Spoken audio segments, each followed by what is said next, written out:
Blog Talk Radio. Hello, hello, hello. It's another glorious day, my tea sippers, and you know what time it is. I hope you have all of your comforts together because it's time to dish the tea. And your dish darlings, with Big Meech. Can't wait.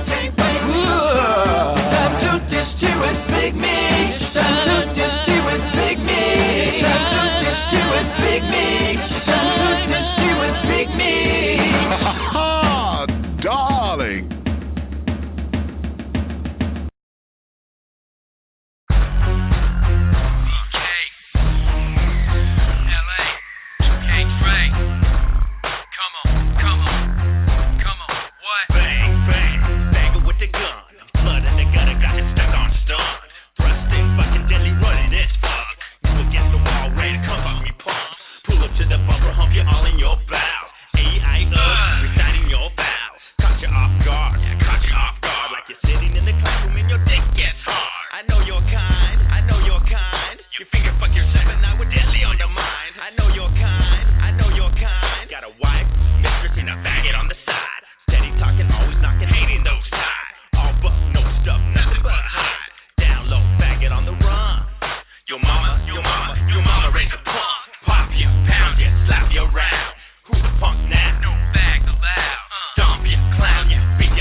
Touch boy, Deadlee, never call me DL. I'm more like down and out, represent on the real. They say a fag is a feminine acting guy, but to me it's anybody got something to hide. George Bush is a faggot, percentage of so does, even though there's no evidence to support what they told us. BG is a faggot for dogging Michelle and Day-Gay, then playing homophobic hip-hop and reggae. Eminem is a faggot for bragging on beating his wife. Every fake ass rapper's just a fag with a mic, always looking for the lesser one to fuck with. That's a bitch move.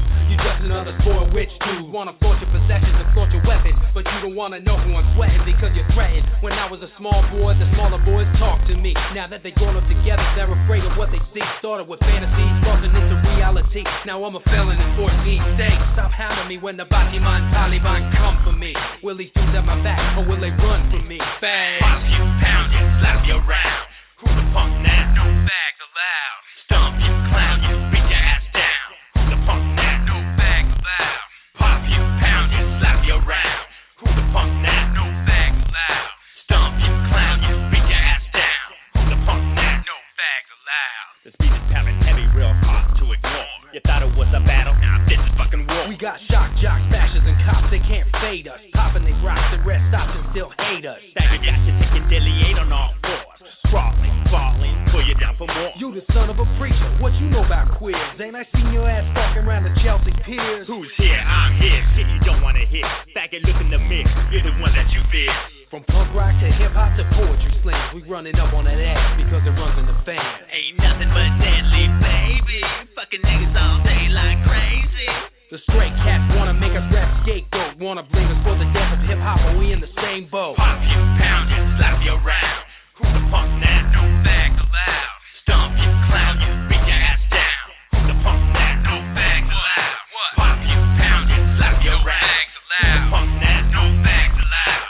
Stomp you, clown you, beat your ass down. Who the punk now? No bags allowed. No bags allowed. Come on, no bags allowed. No bags allowed. No bags, no bags allowed. No bags allowed. No bags allowed.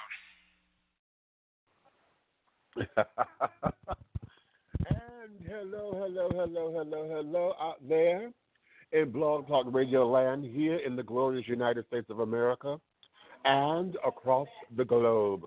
My darlings, I want to say hello to all of you over there in Russia and in Paraguay and in Venezuela and in Egypt and in child, I just had some other folks that just came over. But we are completely global at this particular point, and I'm just thinking all of Taiwan and Turkey, and we got folks listening to us over in Afghanistan. Child, we got you all over the globe. It's another glorious Wednesday, my tea sippers. And I hope you have all your company together because you know what time it is, darling, and it's time to dish tea. And you're dishing tea, darlings, with Big Meech right here. Honey, I'm coming to you live right here in the lobby, in the foyer of the American Intercontinental University. This is where I attend school. And right now we are enthralled in our student bazaar. The fashion department of the school is having their annual bazaar, child. So a lot of the students are coming down with their fashions and, their artifacts and things that they have created. We have other vendors and stuff. I'm vending as well. So, darling, y'all may hear me in between time trying to talk to customers because I have my custom body oils that I've made. And also, we're selling my book. So if you are here in Atlanta, in the Sandy Springs area, and want to come on down to partake and to assist and support the students here at American Intercontinental University, we are here on Embassy Suite Drive, up here in Sandy Springs, child. Come on in the big old thing. We're in Suite 500, and you come right here inside of the lobby. The security folks will guide you and escort you right here to us, and we are here. So that's our really lovely old public service announcement. If you want to come in on the conversation today, honey, please, the number to call is 347-205-9183. Again, that's 347-205-9183. Yes. If you're listening by computer, wait a minute. I forgot to open up the damn chat line. Hold on. Let's see if we get the chat to open today. And it looks like we are. Okay, if you're listening by computer and want to come on into the tea room, honey, the tea room is open. Wait a minute. Hold on. She's giving me problems. Oh, child, no, we ain't going to have the tea room today. She's giving me problems. So, okay, never mind that one. I was going to say you'll be able to interact with us in the tea room, but she's giving me problems today, so I'm not going to fuck with her, fool with her, you hear? So, with that, please, the number to call is 347-205-9183. Again, that's 347-205-9183. Just press the number 1, hit it one time, you'll hear the prompt to say you are now in the host queue. When you hear that, that means that your hand has been raised on my board, and I will bring you in at the appropriate time, okay? Now, just be patient with me because y'all know talking is a hobby. And because it is, I try to make sure that I get, as many questions answered as possible. And if you just bear with me, I may end up asking your question, okay? And if not, honey, I'm going to bring you in and you can say something, say hi, bye, the dog flew or whatever, if you wish, honey, just be respectful, okay? So let me put my disclaimer here that Dishing Tea with Big Meech is for mature audiences, and the language and or subject matters that you hear on this program are not intended for children or anyone who is not responsible or mature to handle the situation at hand. So your listening discretion is advised. I will repeat. Dishing Tea with Big Meech is for mature audiences, and the language and the subject matters that you hear on this program are not intended for children or anyone who is not mature and responsible enough to handle the situation at hand. So your listening discretion is advised. Now, darlings, I'm going to try to be cute because I am here in this lobby, honey, okay? So I don't want to just sit down here and come out of the bag completely. However, do know that I have earned the right to every 3, 4, 5, 17, 52, 192nd syllable and or letter word that comes out of my mouth. So I don't know what bag I'm coming out of. Just be prepared because I'm coming out of something. You understand? Okay, so if you are at work or someplace, honey, where this may not be appropriate, honey, now is the time for you to put your headphones on and or turn the volume down to a respectful level, okay? If you got children around you, baby, honey, now is the time to put them in the other room, honey, with the other flat screen, okay? Because it's time for the grown and sexy to become the seasoned and sophisticated. Catch that, honey, okay? Yeah, let the kids go watch Dora or SpongeBob or somebody, honey. Bert and Ernie, okay, Big Bird and Snuffleupagus or somebody, honey. Kate and Allie, Mork and Mindy, child, shit, who cares? Okay. So yeah, we're gonna do all that. So let's again another announcement. I'm gonna just keep repeating this, honey, that we are here in the lobby, honey, of the American Intercontinental University, where I am a student, honey. We are partaking with our annual bazaar. The fashion department here of AIU has put on a bazaar. So we have students, we have faculty, we have alumni who have come out to partake and to participate in the bazaar. I am one of the vendors. This is my very first time, child.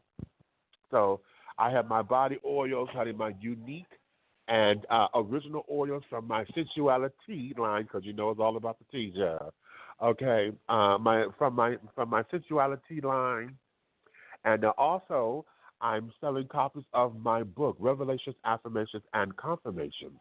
So if you're right here with me, honey, you'll get an autographed copy right here and right now. Okay? So having said all that, I've got to find some paper towel or something. I left my little rag at home, honey. You know, I got a nose the size of Texas, and this girl wants to run everywhere, honey, so I got to catch her before I make an embarrassing scene. And, yes, I said that all out loud on the air, child, but y'all know I'm very transparent. Okay? So we're going to keep things moving and grooving, okay? So what I do want to do is take a little time before we get into the program. I want to share some information with you. We're here today on this Wednesday, but as you know, yesterday was June 19th, and it was the Juneteenth celebrations. And after what I just learned yesterday, I did not know this, that Juneteenth has its own flag. They have taken and made a derivative of the American flag, and they celebrate it and call it its own Juneteenth, the flag to celebrate Juneteenth. And after seeing this flag, I have decided that that is the only American flag that I want to fly or raise in my presence and in my house. And carrying on. If I can find folks who have the Juneteenth flag in you know how you buy fabric and carrying on the flag fabric, if I can find the fabric, child, I'm going to have clothing made out of it. When I do my new Wonder Woman costume, that's going to be the flag I use. Okay? So that there is that. But yesterday, Juneteenth, for those of you who are not aware of what it is, Juneteenth is what I like to affectionately call African American Independence Day. And for those of you who are unaware of what I mean by that, you guys know about the Emancipation Proclamation and how it was signed in 1863, and that was signed by President Lincoln at the time, and it was to free the slaves and to make slavery illegal and carry it on. Of course, that was during the time of the war and this, that, and the other. We won't get into the politics of all of that. But the Emancipation Proclamation was signed in 1863. However, it took Texas 2 years before they got the memo. Okay? Texas did not free all of their slaves until June 19th, 1865. And it was at that time that all of the slaves in this country that we now call the United States of America, all of the slaves were completely free, okay, and the slavery was had been declared. So June 19th, Independence Day, and I have decided that I saw a badge that I put up on my Facebook page that says we need to make Juneteenth a national holiday, and I to go public with this and say that I want to do whatever I can to make that happen, because Juneteenth is just as important as July 4th. And I want to make sure that not only that we preserve our history and herstory, that also that the legacy of what this is made so that folks we have more people to celebrate it. You know, we have more people to recognize it. We have more people to understand exactly what it means here in this country, particularly those who claim to be from the conscious community, and you want to sit up and want folks to know how proud you are and how we as blacks and brown people here in this country, how we need to preserve our history, this is something that needs to be on the very forefront of everything. And we need to make sure that it may not give us what we need, in the totality of it, but this is a step to put us in the right direction, to declare and to demand and command our respect, our equity in this culture, and to let folks know that our history is real and it deserves to be preserved, okay? It deserves to be preserved. How about that? That rhymed. I wasn't trying to be a rapper, okay? But that's lovely. So that there is what I wanted to make sure that we get out for you to understand. June 19th, 1865 was the day that in this country, all of the slaves that were here on this land had become free. So that's why that is very important. And now, whether we could debate what freedom means, we could debate that all day because, as you know, blacks in this country, we're still marginalized and et cetera, et cetera. However, by law, June 19th, 1865, we were free. And we need to start standing in that, and that's what some of the things that we need to hold on to, we need to march with, we need to step forward on, and let that be our creed.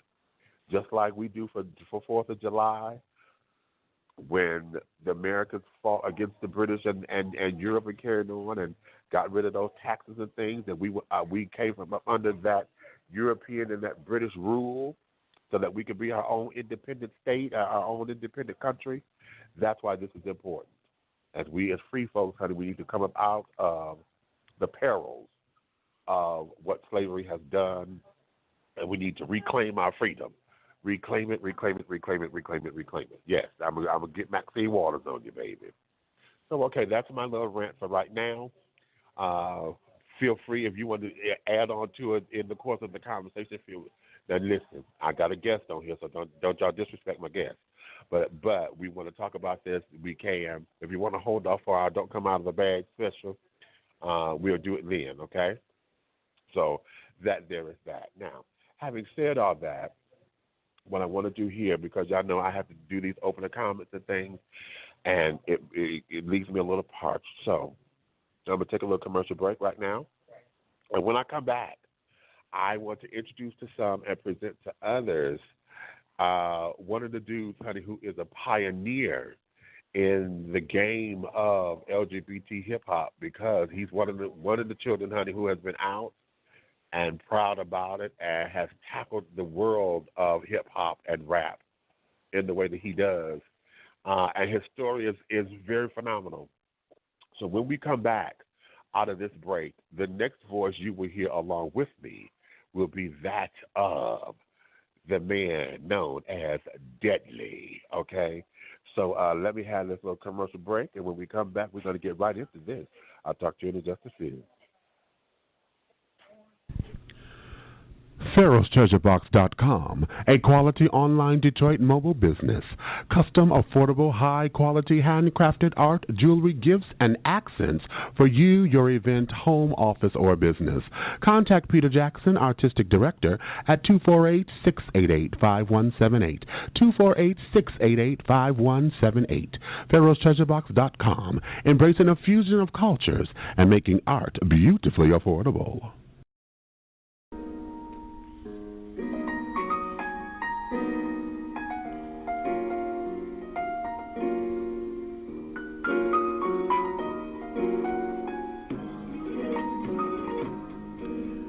Trigg Laboratories manufactures premium sexual wellness and consumer healthcare products and is the parent company of Wet International Incorporated, one of the world's best-selling lines of personal lubricants and intimacy products.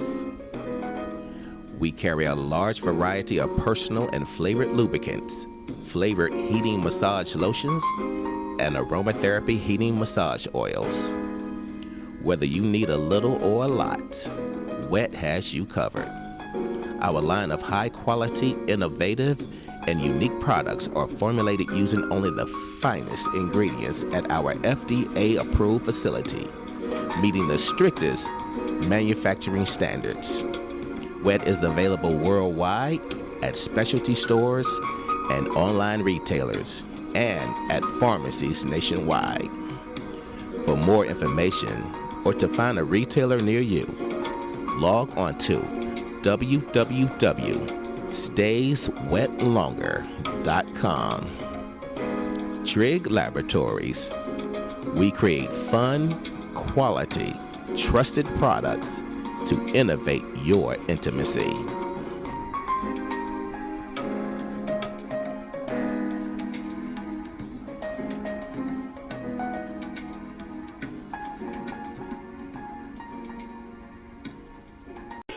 Double Exposure Media Relations is a full-service public relations, marketing, and artist development firm specializing in urban culture and lifestyle.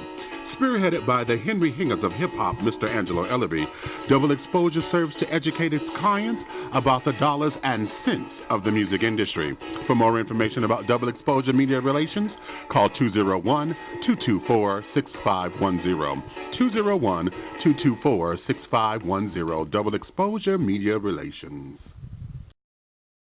You got that aphrodisiac, Deadlee.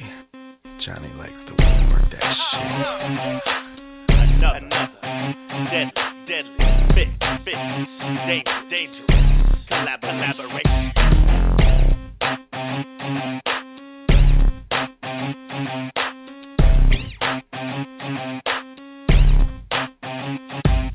Flexing so sexy, I'm kinda queer. Head to toe, twice over in my mirror. Mugging for you, I'm slugging for you.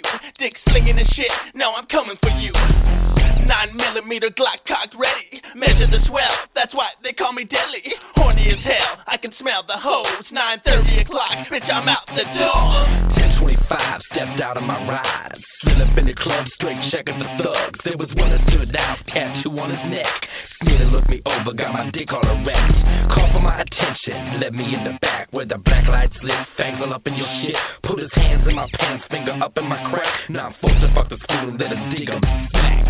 Deadly fit, the K-I-D is cardiac. The N-Y-M-P-H-O maniac. The A-P-H-O dizzy-ass. The B-Y-R-O pyromaniac. Deadly fix, the K-I-D is cardiac. The N-Y-M-P-H-O maniac. A-P-H-O dizzy-ass. The B-Y-R-O pyromaniac. Pull up to the club in the AMG. Like Tupac, baby, all eyes on me. These niggas be thuggin', buggin', tuggin' on my sleeve. Look me over steady, screaming, there go Deadlee. Beating, tweaking for a lethal fix. A piece of my stiff stuff, a sniff of my snuff, a snort of my junk, a squirt of my spunk. Ooh, these niggas straight ready to fuck. Make you wanna gotta have it, and love it when you get it. I thought I told you once when you fuck with my crackhead. Smack it up, flip it, rub me down. Johnny give new meaning to going downtown. The way I work a dick have you feeling and shit. The way I work a cock will put you bitches in shock. Stop, Mr. Deadlee, don't get too excited. I'm a freak between the sheets, light my fire, ignite it. Deadly fix, the K-I-D is cardiac. The N-Y-M-P-H-O maniac. The A-P-H-O dizzy-ass. The B-Y-R-O pyromaniac. Deadly fix, the K-I-D is cardiac. The N-Y-M-P-H-O maniac. A-P-H-O dizzy-ass. The B-Y-R-O pyromaniac. Back at the crib, sipping the Chris, just like Diddy, Fitty, and Elliot Miz. Nigga biting my lip, he took the erect. He got a good grip, now my gut about to split. Flesh started to rip, I was busting a leak. Hitting the his, between Mr. Cheeks. It was lights, cameras, action without skipping a beat. It was ooh, sticky, get it off free. You're lucky that I douched before my ass came out. I got your dick rocked just from calling your name out. Fuck me, Mr. Deadlee, a lick to my spine. Wet that dick like turpentine and let you slide it behind. What I'll do with the rod is unbelievable. Work my ass muscles, choking dicks unbreathable. And when you're getting ready to shoot that load, I'ma choke your fucking neck and make you fucking explode. Deadly fix, the K-I-D is cardiac. The N-Y-M-P-H-O maniac. The A-P-H-O dizzy-ass. The B-Y-R-O pyromaniac. Deadly fix, the K-I-D is cardiac. That's right, Johnny Dangerous. Yeah, you make me feeling all that crack. Oh, yeah. Feeling with some more. Looking on the floor. Look what I got you doing, huh? You craving the D-I-C-K, huh? Can't get enough of the gangster D-I-C-K. It's your Afro this, it's your Afro this. Come on over here, Johnny, and get your shit.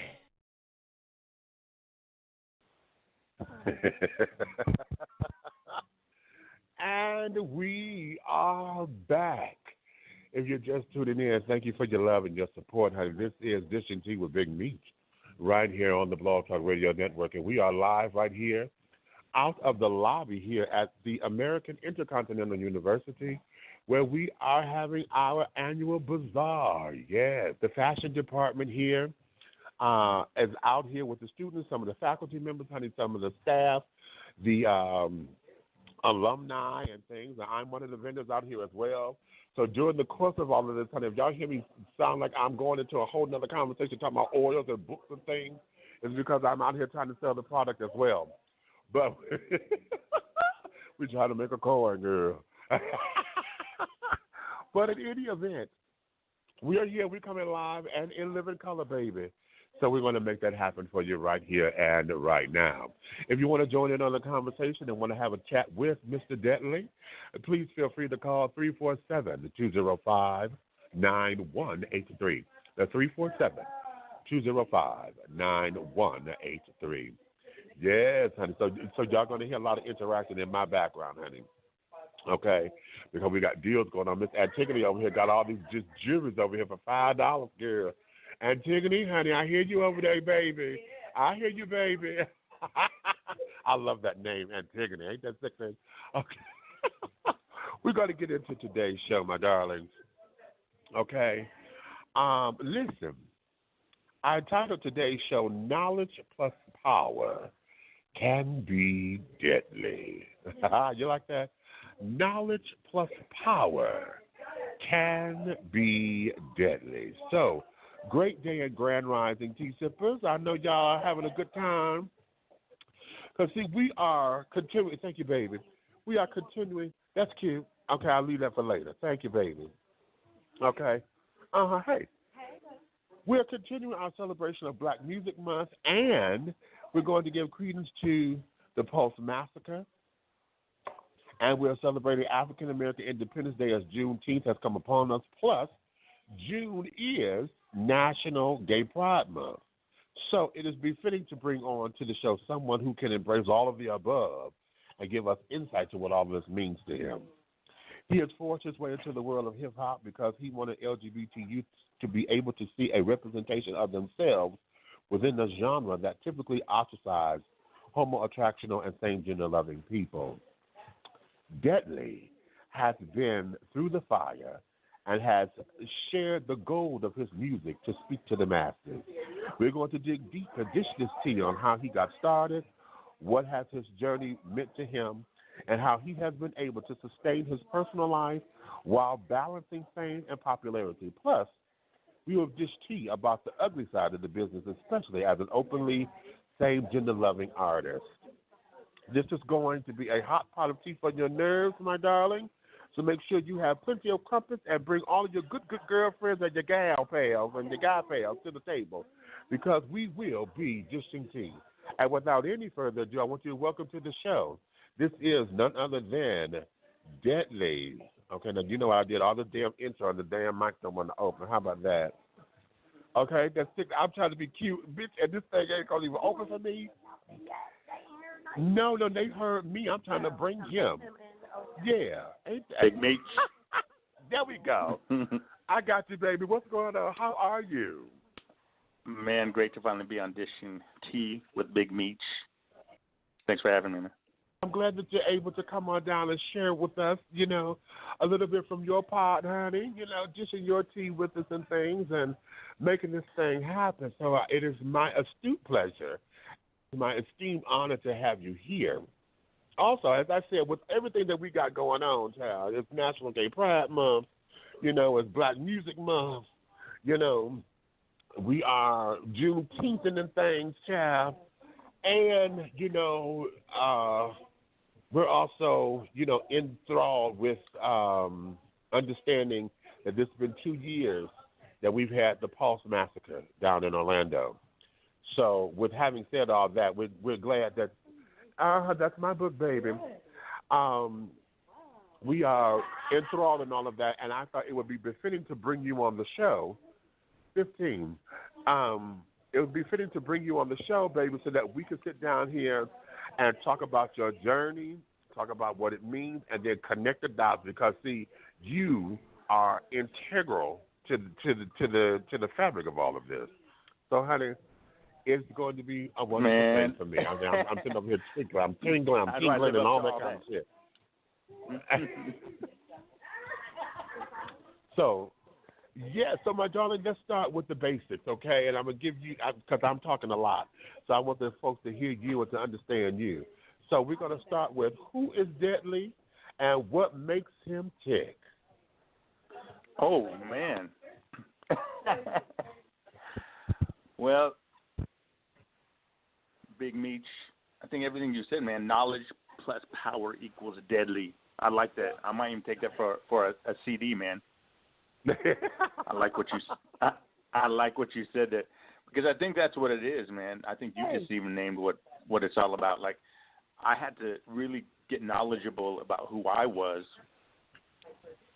and by getting that knowledge, I got the power. So I think you right on it, man, because I had to school myself.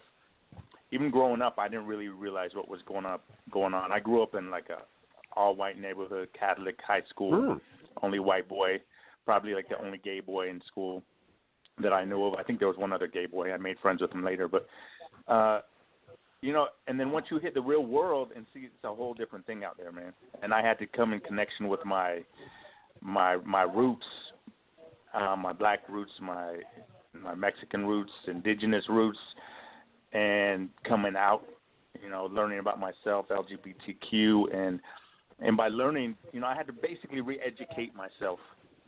And when I started working with young gay youth, they really educated me, because I'm like, wow, these kids are out there doing their thing at a young age, just being who they are and powerful. And so, so I got the knowledge, I got the power, and all that together, I became Deadlee.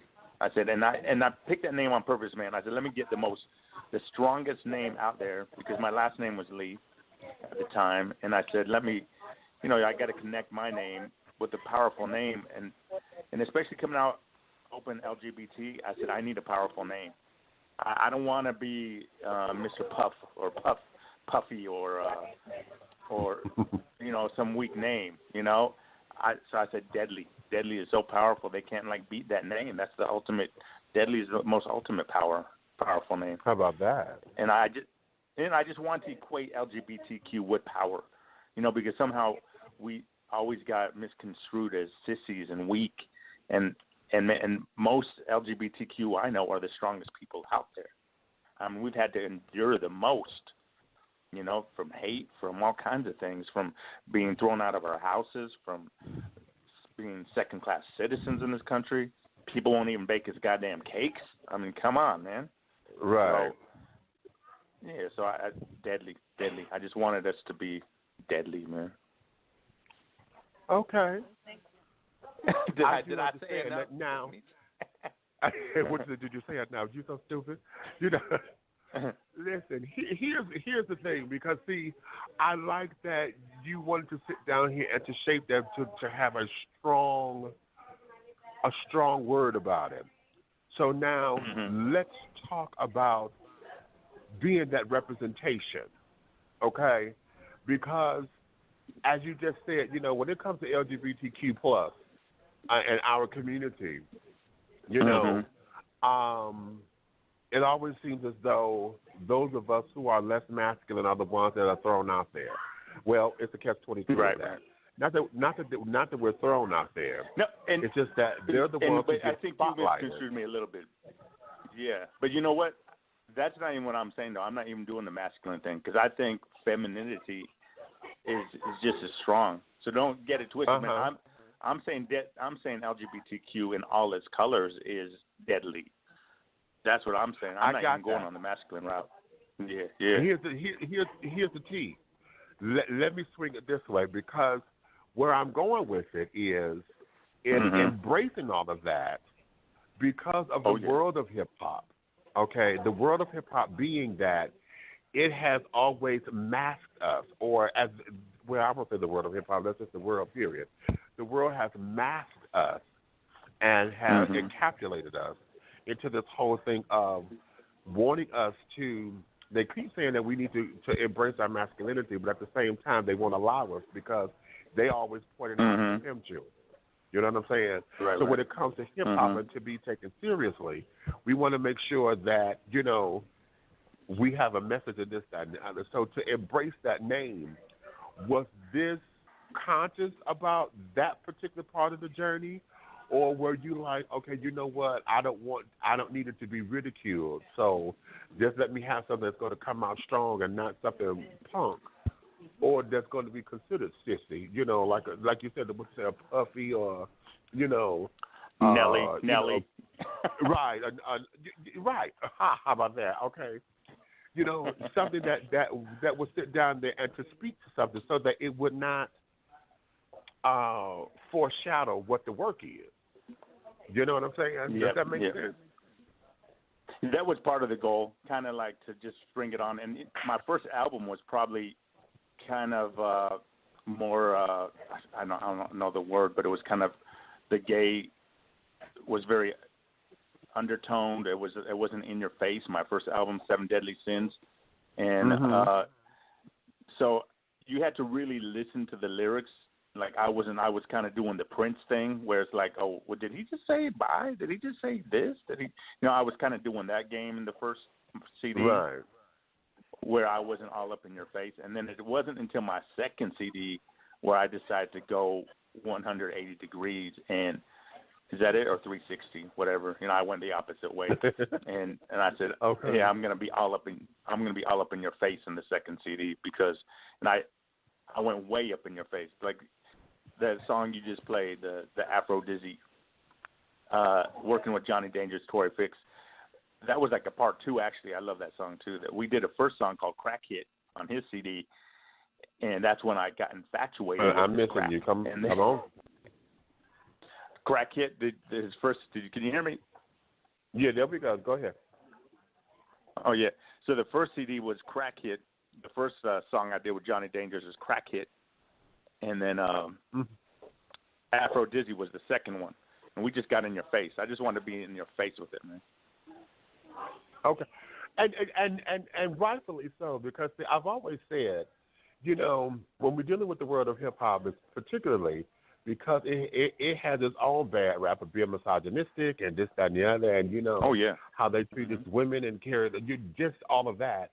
I've always said that there's room at the table for its equivalent, you know, and whether or not we like it, whether we, you know, whether we think it's crass or whatever. Yeah, I wanted to treat them how they treated gays and women all the time. That was kind of the goal on the second album. So you got to write. I was like, let me do what they've been doing to us. Dig that. Okay, so let's get into this because I want to more so get into the understory of you working with youth, and how did that come about? Because from what I'm understanding in my research of you, you know, the whole world of hip hop was not something that you wanted to embrace. However, it was kind of like, you know what, if this is a dare, almost like a dare, I dare you to do it kind of thing. And then it became like a torch song or a mission, if you will, to say, you know what, these kids need somebody that they can look up to within this culture because this is the music that they're listening to. So if they can find someone who can represent them and look like them and talk like them or whatever, that they can respect in the genre, then let me take this on because this is a platform where we can give messages and can get them to matriculate, move forward, whatever. Was that the goal, or how did all that particular thing come about? Because for me, this became a mission or a ministry, if you will. How about that?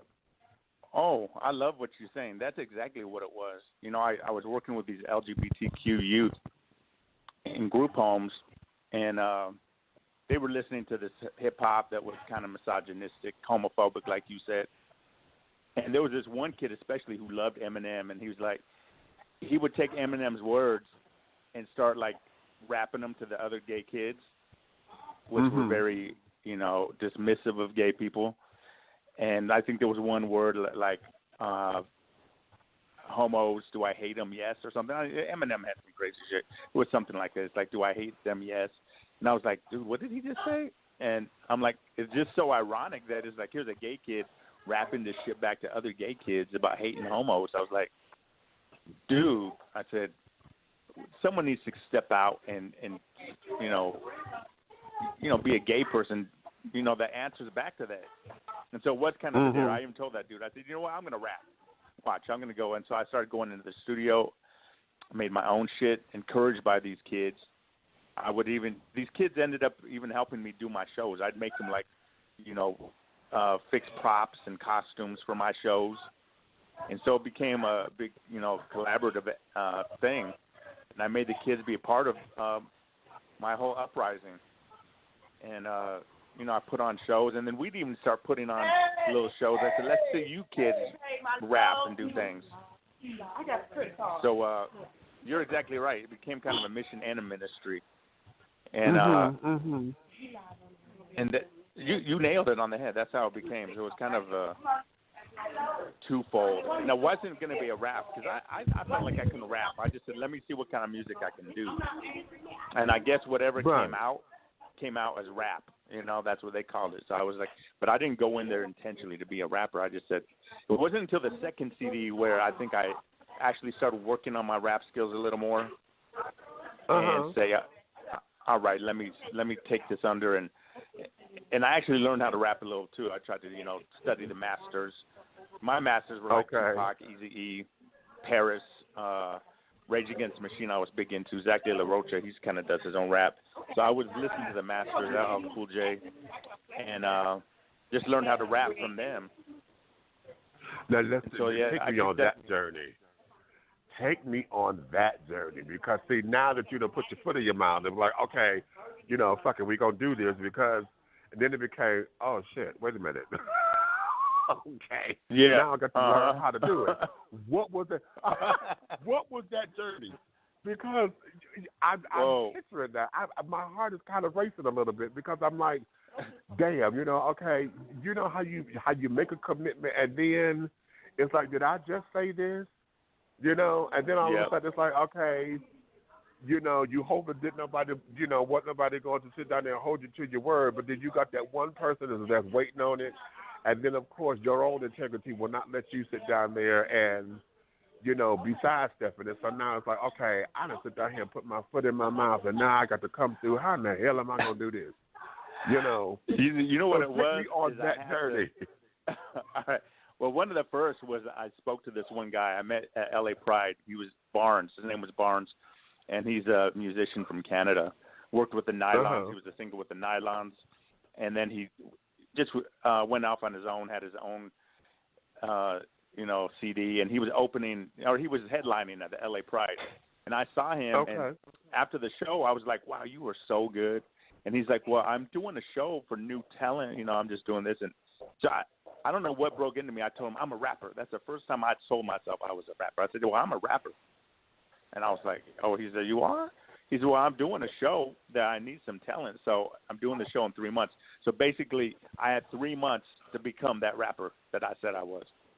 90 days. And I said, yeah.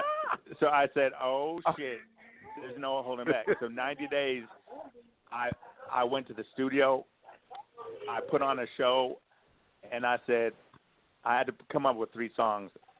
Boy, if he didn't know, he thought I was just going to get up there on the mic and do a little spitting.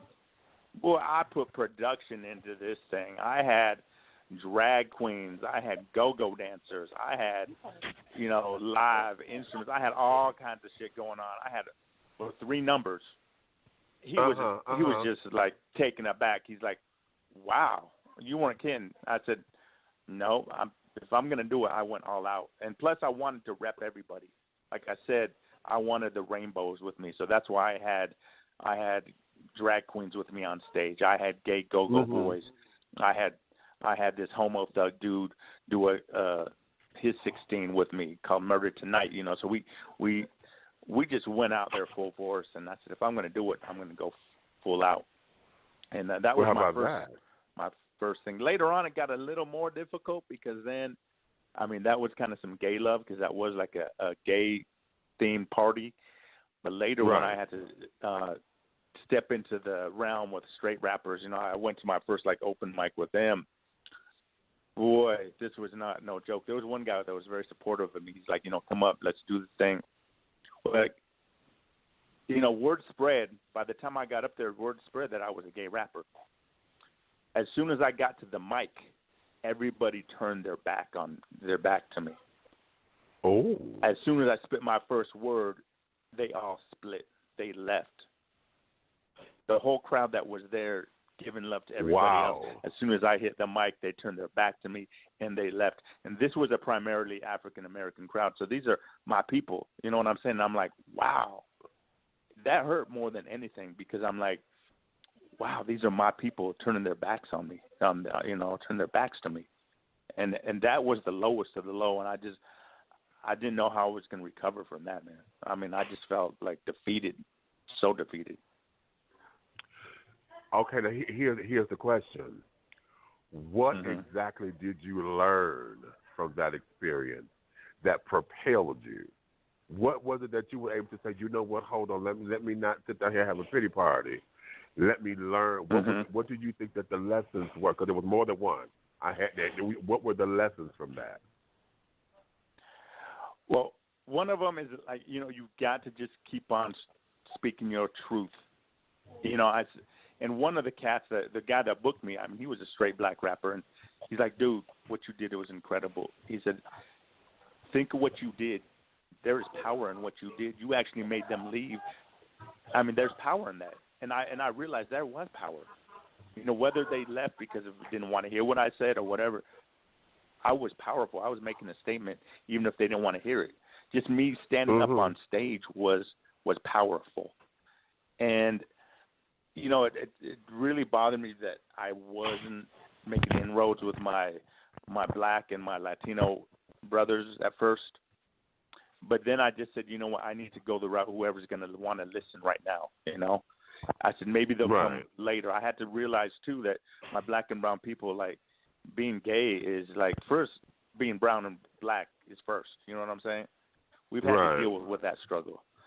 I mean, being gay on top of it, sometimes that's a whole nother struggle. You know how it is. I'm like, we're double. When being brown, and black, and gay, I mean, that's, you know, it's double fold. So we got to deal with all kinds of things. And we've had to be DL on purpose sometimes just to survive.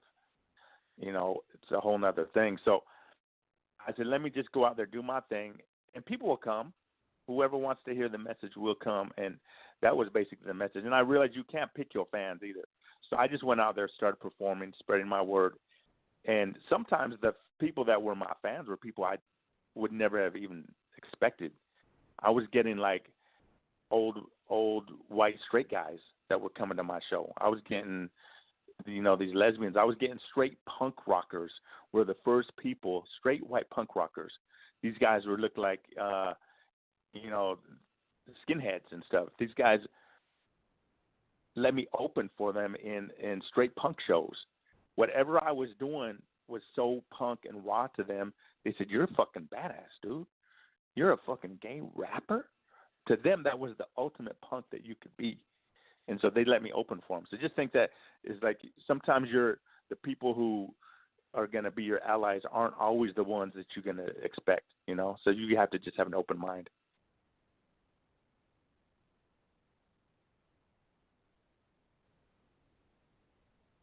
Did you get all that?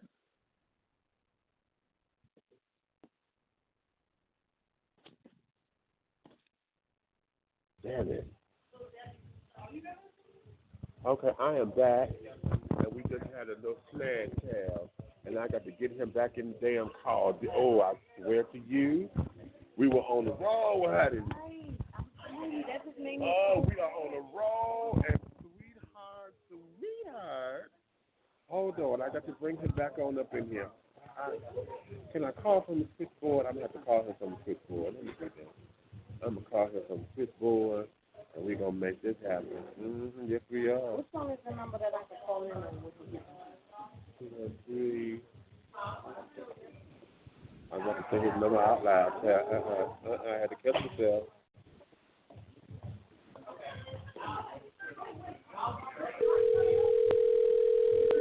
There we go. Oh, I think I'm on both your lines, man. I called you back. Okay. He's on both lines. You got me? Yeah, we got you. I just called you directly from the board.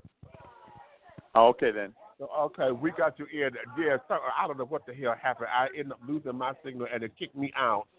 So I was listening. I'm like, how the hell is this thing going to kick me up, bitch? Okay, hold on. You're live. You're live. You're selling your oils, man. I hear you. You're rubbing oil on everybody. Yeah, how about that? Okay. Your hands got slick. It slipped out your hand. Watch out now. Don't go there. Cause you got a husband. It got wet. Don't do wet it. like your. It got wet like your sponsor. That's what happened. Now I'm hoping I get a box of wet for being on your show. Do I get? Did your sponsor send me a big crate of wet? Oh, is that okay? Watch out now. Okay. Okay. Listen to you. Now, okay, now let's go here because see, in coming to terms with everything, and in coming to understanding the game and learning the game, and then learning how to forge your way into it, because now that you've had this experience, and then it's like, okay, let me now get with those or to those who want to hear it. What were the steps that you took to say, okay, let me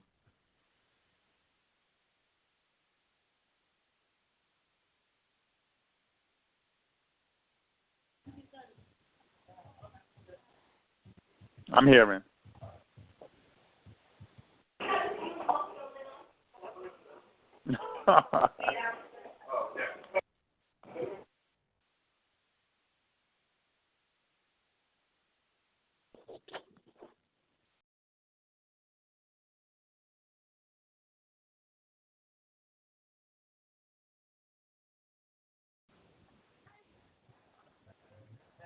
Damn, this thing keeps kicking me out of here, and I'm not understanding what the fuck is going on. Let me go here. Do it, man. Just fucking do it, man. What the fuck's going on, man? Shut the fuck up! He said, you can't do this, man. He said, please. We're supposed to be together, man. Me and you, man. Please. He said, I love you. It's the calm before the storm, the reaper's wrath. Your faggots been warm, face is black. Prepare for the worst. Take another drag. You can run like a pussy, you can cry like a fag. Back in the corner like an animal trap. It's you or him. Bam, bam, tap. What happens gonna happen? Come down with the plan. Dead is dead. Draw a line in the sand. 0 to 60 in a blink of an eye. Burning, tortured, poised to strike. Hands on the steering wheel, one thing on my mind. Angel in the driver's seat, I stop on the dime. I look to the left, I look to the right. The rumble of thunder, a flash of light. Deep bass getting louder, reaper inside. Slam my fist on the dashboard, are you down for the fight? Hot as hell, cool as snow. Welcome to the 2-6, Glock slung low. Jeepers, creepers, reapers in the know. Pussy ass king, your cover's been blown. You live by the code, you die by the code. Shoot to kill, blow your brains, empty our loads. Hitchcock beat down, destroy your souls. You bitches get rocked when you try to roll. Are you ready? Ya, amigos, tenemos la fuerza en la mente y la muerte acechando silenciosa por caerte. Recuerda que estamos sobre el hilo de la suerte. Are you ready?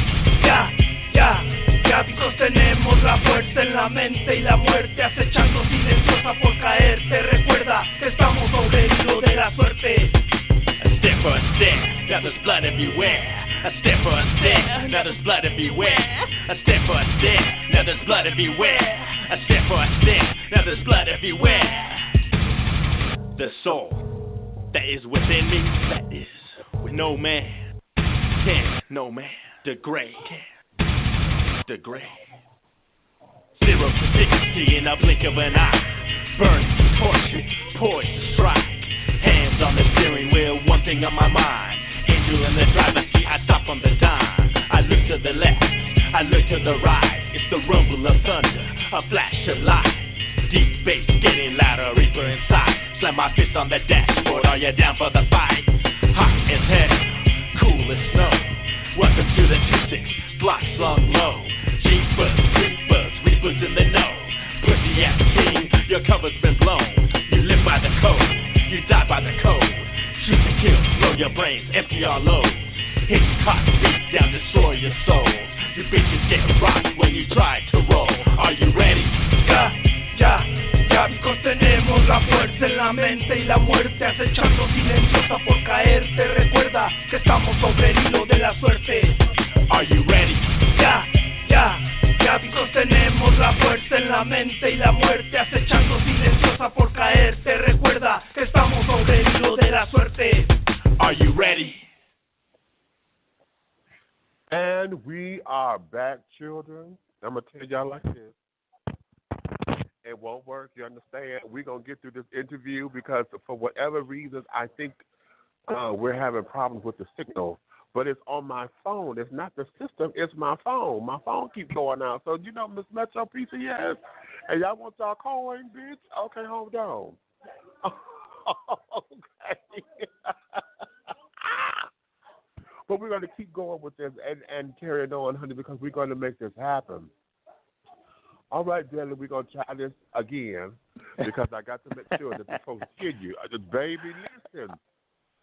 I'm Big like, Meech. what the hell is going on? You were talking, and then I couldn't hear nothing. Are you on one of those Obama government phones? Oh, no, not one of those, baby. Okay, no, okay. This is a Samsung J7 Prime, honey. No. So you was on one of them free phones. No, not one of the free. Child, I know this service want to act like it is, though. Shit, hell. But we're going to continue on because, see, what I want to get into is understanding how the feeling that you had when you realized that your mission was accomplished.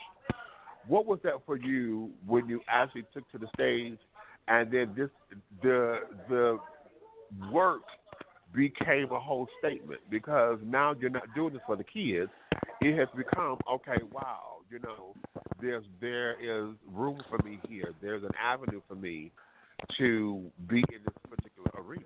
Okay, what was it that was the attraction that kept you there versus it being just something to get the kids engaged? I think that what hit me was when I started my tour, Homo Revolution tour. Yeah. And I was getting some good feedback from it and a lot of attention. I think just Homo and Revolution together was big, and we got invited onto the Tyra Banks show, Howard Stern show, and I was headlining San Francisco Pride, and I was like, wow, I'm doing something right here. You know, there was a need for this, and that's where it just hit. It's like, and the fans, all the fans that were just starting to come out, the letters I was getting. I think that was a big deal too, just letters I was getting from people saying that actually saved their lives, man. That they didn't know they could be themselves, that, you know, they were ready to kill themselves, man. So, I mean, I knew it was deep. It took a whole other thing when I was saving lives, man. I was like, no, this is not just for me anymore. You know, right. I'm a voice for other people like me. So that's where it hit me. And I think I was a little overwhelmed a little bit because I probably went into hiding for a little bit because I'm like, wow, this is a big deal. You know, I'm just not speaking for myself. And, you know, when it was just me, I felt it was easy because I was like, oh, it's just me. I can do whatever the heck I want. Right. But when I realized I'm a voice for more people, well, then I had to I had to just readjust and be like, okay, am I ready for this challenge? Okay, so that's the next question. what does the responsibility of it mean, and how much weight does it hold on your shoulders? Well, I think the hardest part is I was trying to rep for a community that didn't want me to be the person repping for them. How about that? That's what he's saying. I mean, yeah. So here I was starting to get death threats, and I felt like here I am on the front lines for a community that really doesn't have my back. I realized that even our community sees color first. They would much rather have, straight or not a straight, a white person as the gay role model. Whatever whatever they even our own community has their idea of what gay should be and what they want to showcase. So exactly. That's where I had some issues where it was like, oh wow, okay, so now here I am on the front lines, and I'd go to these parties, and I noticed all these parties were nothing but white gay guys and kind of elitist, and I was like, wow, where are the people of color up in here? We're not even represented up in here, and I felt like they would look at me like they're doing me a favor. I'm like, no, baby, you ain't doing me no favors.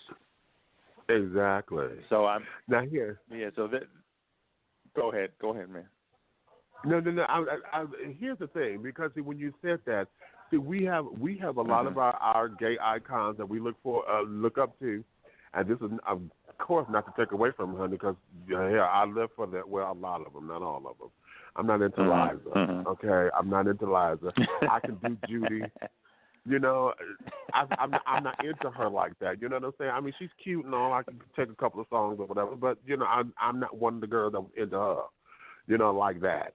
But you got Liza and Judy and Cher and Dolly, and now you got Britney, and Taylor, and and all these different kids, but they have come to be like the I won't necessarily say the voice, but they have become spokespersons or the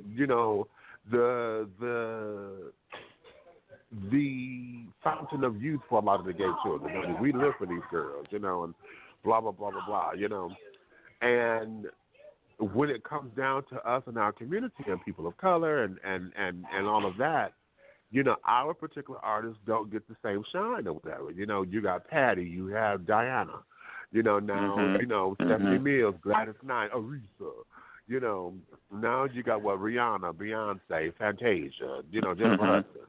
And a lot of these kids still do not get the prestige, across the board when it comes down to the LGBT community, because only people of color will gravitate to them. And put them on, and you will hear them being that black gay pride. You will hear that.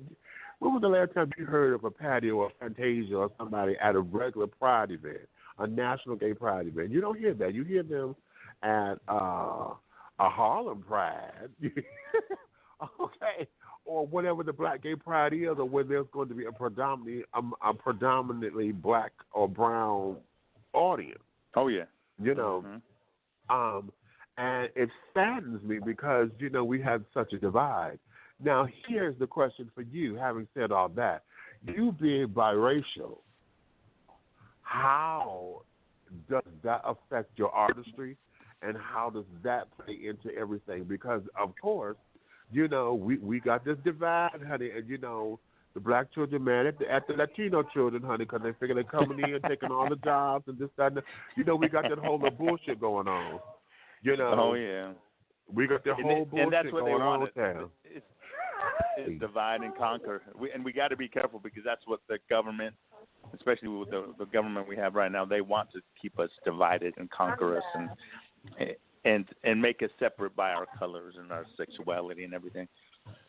So, and someone being multiracial like me, I sit back and laugh sometimes, and I think only other multiracial or half breeds or whatever we call them, and I used to call myself a half breed, whatever. And I think that's not appropriate, but whatever. Only they understand me. Okay, well, dig that. How do I make them? I make them. These are all my own fragrances, darling. Yeah, you ain't gonna find these nowhere else. These are all originals from me. Do you have Black Love up in there? Black Love. That's, you know what? Actually, that one is one of the ingredients that I use as a base for a couple of the ones that I have. How about that? Mm. How about what is that? Patoochie or what is that? Patchouli. I hate patchouli. Patchouli. I can't stand that. I can't stand patchouli. Oh, I can't stand it. I can't stand it, honey. You know, it's grown on me. I used to hate that. I knew a homeboy that's all he'd wear was patchouli oil, and I was like, I could smell him coming a mile away, and he'd stay at my home for a week later. Even after he left, he was still there because that smell. Patchouli is very strong, and when it blends into somebody's body chemistry, honey, that, oh my God, you know, yeah, that girl there is very that way. But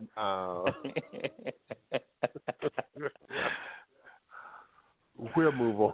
But yeah, you were talking about the multiracial stuff, man. We had a little conversation, you know, like a week ago. You and me talking. How sometimes you can't totally, you know, I'm not black enough, I'm not Latino enough. What, you know, we had that conversation, man. Yeah, and see, and the sad thing about it is that we have allowed that to be such a great divide. Isn't it ironic that the one community who sits up there and says that we celebrate diversity is a very community, honey, that has so many divides. Okay? We have so many divides. And we sit down there and we ostracize and we ridicule and we badmouth and we separate, you know, one from another and carry it on. In your walk as far as this hip-hop thing is concerned, I like how you said when I first came out and did this first production, it was about making sure I represented the rainbow in the show. You know, it was all our production, so everybody has some kind of representation. Has that changed with you now, or what has been the Achilles heel in wanting to make sure that the rainbow is just that, the diversity rainbow, and not necessarily meaning that it's gay? Well, you know, I tried that. I told you, but you can't be all things to everybody, you know. And I think that basically boils down to you got to be yourself first and showcase who you are. Because, you know, I tried to rep everybody, but it you know, it doesn't always work. You know, I can't really speak for the trans community 100% because I'm not a trans person. So there's trans rappers out there, and I learned there's some trans rappers out there, and there's trans artists out there, and trans are really doing, you know, well in the spotlight right now. Go watch Pose. I love Pose, you know, and I'm really happy they're getting their shine. But you know, and I've been on that jump since you know, Paris is Burning. I even sampled Paris is Burning in my first CD, 2002. Get on this. I was doing Pose before Pose. I was doing this shit 16 years ago. You know, I was sampling Paris is Burning in 2002 on my CDs, and no one knew what it was. A few people would clock it. They're like, did you just sample Paris is Burning? I'm like, yes, I did. Right. Yeah, so you know, I tried to rep for everybody back in the day, but then I realized I just need to really rep for, you know, who I am and people that are down for me. You know, like I said, I can't be things for everybody, but I still have love for everybody in our community. And that's all I can do, though, is just kind of concentrate on me. Because sometimes I was doing too much, man. Plus working with tons of gay people, I'd be having 20 people on the stage. I'm sorry, I love our community, but having all these drag queens and trans and gay boys all together, that mix is lethal. It was too much to deal with. It was too much to deal with. Drama. Now, drama. That's the word. Here becomes the question. I think this is probably the one that may have been asked the most or wanted to be asked the most.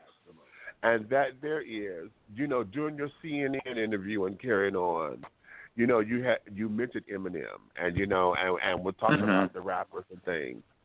Has there been any backlash from any of the mainstream artists to come against you in your artistry, or to call you out, or to try to debunk you. You know how they do us, Charlie. I always say, they ain't nothing but just a punk fad shit, so it really don't mean nothing, and you don't want to demean it. But has there been anything like that, and if so, how did you overcome?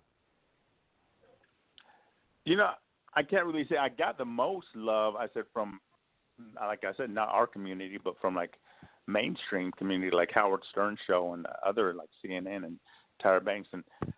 And so, like I said, you don't know who's going to be your ally. Sometimes you got to reach out and think even bigger.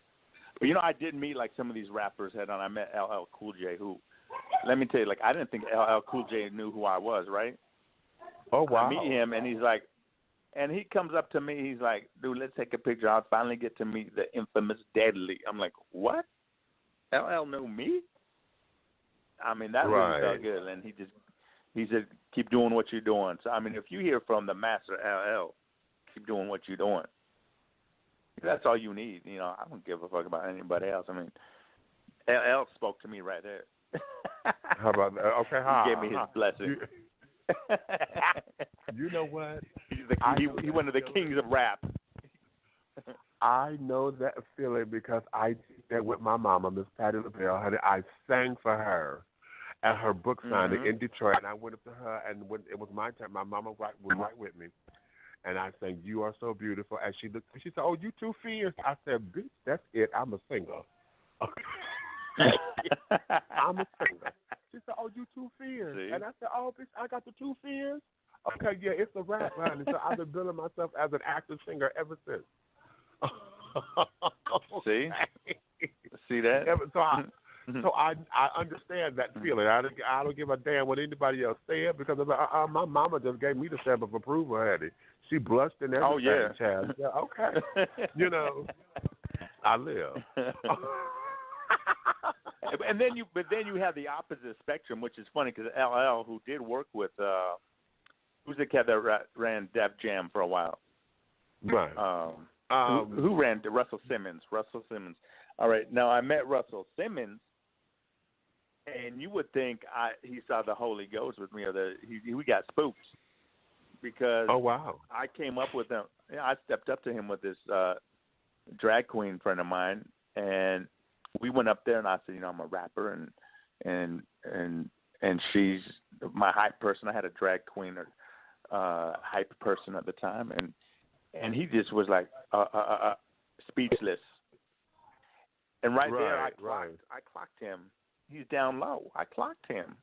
I'm like, dude. Okay. I clocked your T. I clocked the T right there, man. I was like, oh.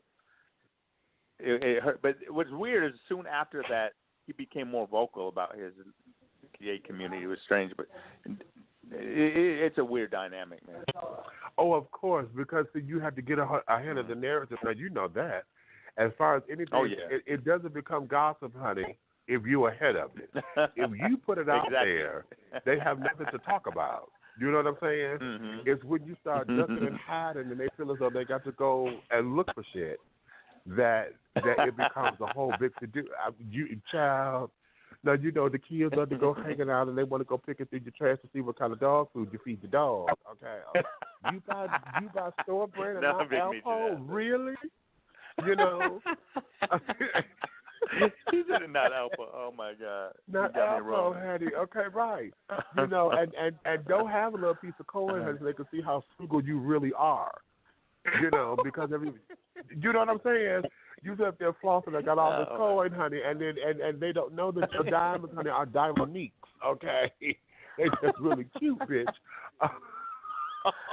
Oh shit. Okay, Big Meech. Those are. He's dishing. Big Meech is dishing for real right now. Oh shit. You doing too much. So now here is where this goes because see, in coming into the business and carried on, what would you say has been?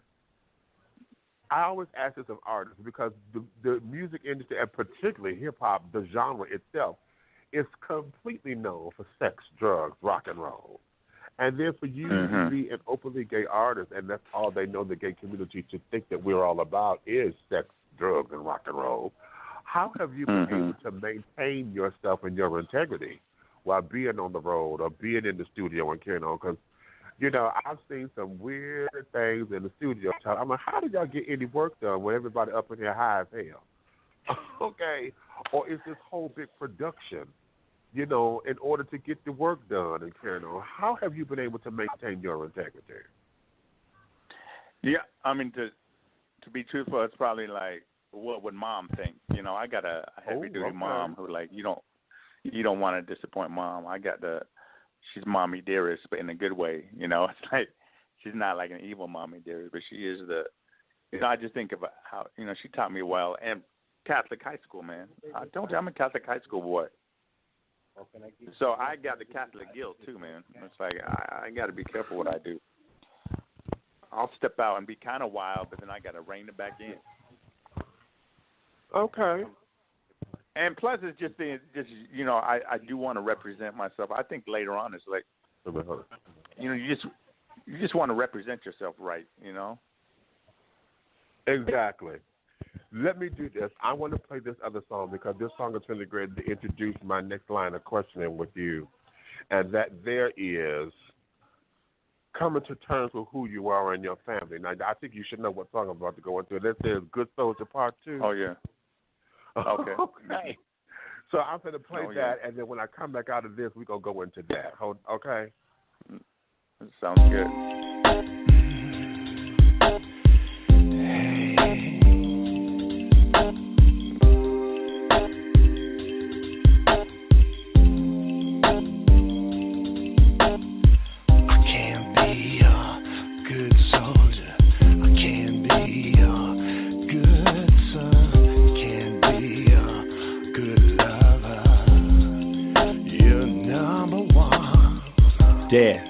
Dead.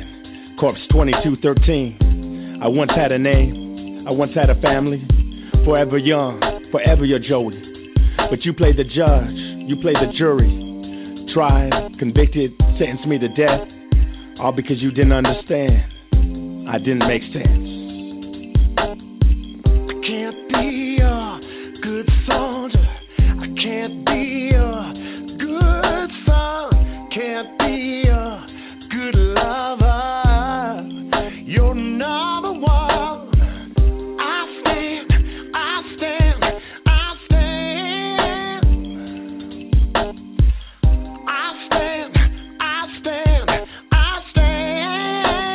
Can be a good soldier. Yeah, alone with a secret and a loaded gun. I awoke amidst the joy and confusion. I opened my eyes to a new world in motion. So I am that weapon. You're my ammunition. Calling me a sinner. Yeah, you love me, but hate my sin. I don't need your compassion. Hate this sinner, cause I love this sin. I got to find some way to live my life.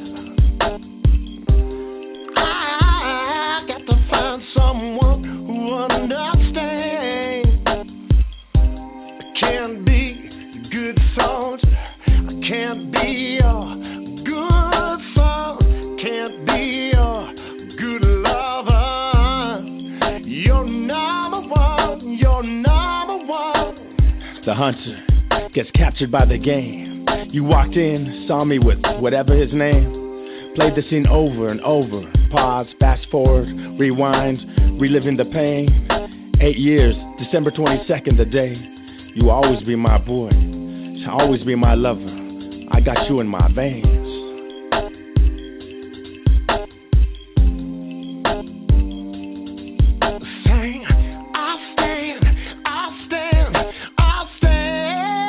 Got to be real, man. I stand.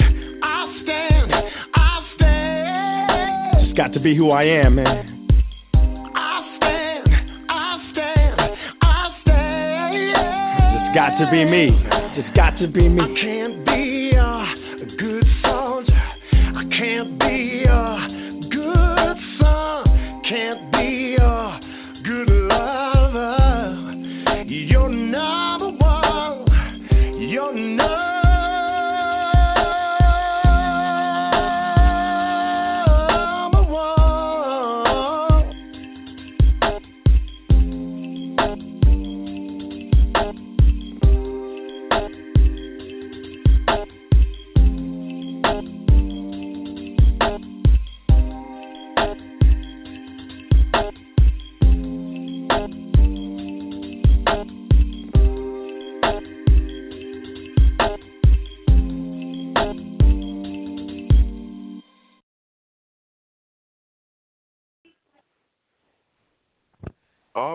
All right. I can't be your good soldier, says the song, honey. So this here, and this is Good Soldier Part 2. I wanted to play this one first because I think this here speaks to the multitude. I think that with this particular song, you were able to capture a lot of people who have been in this particular predicament. And like you said, honey, you were Pose before Pose became on television. So this is basically one of the characters on the show. This is almost his story. You know, being kicked out by his father and carrying on and all that. So right, I'm glad you caught that. Because I'm like, man, I wrote that song a long time ago. You know, so what was your family life? Well, the song says it, but let's hear what that dynamic was, because you know the whole coming out process, the self acceptance, you know, and what everybody wants to consider to be a choice, what everybody thinks the choice is. No, you chose that. No, I didn't choose it, honey. What I chose was to accept it, because hell, I can't run from it, and every time I try to do something about it, it met me at the door. So the choice was to accept it and stop hating myself and stop trying to kill myself because of it. And then I had to learn what it means. So what was that for you? Well, growing up, I mean, you know, I grew up mostly with my my Latino side, my Mexican Chicano side, and you know that's very machismo. All my uncles, granddad, they were boxers, and being gay was like being gay was not cool. And so when I I had to basically move to California to accept myself. So I had to get out of Colorado, away from family. And later on, I sprung it on them that I was gay. And my dad was like a world champion weightlifter. He was a football player, and he was a very macho guy too. So he's a Marine. He wanted me to join the Marines, and so I come from a very macho, you know, family, and just being gay was sissy, you know. Exactly. And so I think that's another thing too. Why I had conflictions and stuff with me having to be macho and all that too. So when I came out, it was a big deal, man. It's like I felt like Mom was quiet for a minute, but after maybe a month, she became my biggest advocate. I mean, it just took her like a month to just kind of, and her biggest fear was that I was in this by myself. She just didn't want me to be hurt. Right, you know? right. And that she didn't know about it. I think that was her biggest deal. And during that time coming out, it's like I was coming out when even like age was a bigger deal. You know what I'm saying? So I think she was just scared. And there wasn't a higher profile of gay out there, you know, like we do have now, and like we have now. So, yeah, and then Pops was different. Like I did not grow up with him, but when he found out, he sent me a letter and said, "No son of mine is going to be gay." And so right then, I just lost contact with him completely for a while because I'm like, wow, he just basically disowned me, you know. So that's kind of where that song came from. It wasn't, you know, me fighting with him and walking out of the house. It didn't really happen, but it was more in a letter and just the, you know. But I knew that the story was not just my story; it was a lot of people's story, you know. Okay, so now. Yeah. So and the video. Did you see the video? The video just. Yeah, I did. I think the video done by Johnny Scandros was really cool, and I think, you know, and I think it was kind of deep, and we left it open ended. Like you don't know, the kid like jumps from the train tracks. Yeah. And you might think he died, but really the last scene in that video was me. That kid was me. Like I thought of jumping from them train tracks. onto those train tracks and let the train run over me. But no, I survived, and all the kids in that video were homeless gay youth that I was working with. And so the last shot was me and the gay kids, homeless kids, looking straight in the camera saying, "We are here, surviving." So I don't think people realize it. It's a deeper video if you realize that all those kids are homeless gay youth that have been kicked out on the street, and they're still here. They're survivors. Indeed, indeed.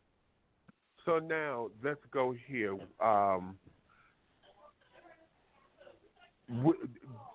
This is very interesting, and this may seem like a funny question, but do you consider yourself to be like a father of a house after dealing with a lot of the youth that you were dealing with? Because having to deal with all of that basically puts you as the overseer, as the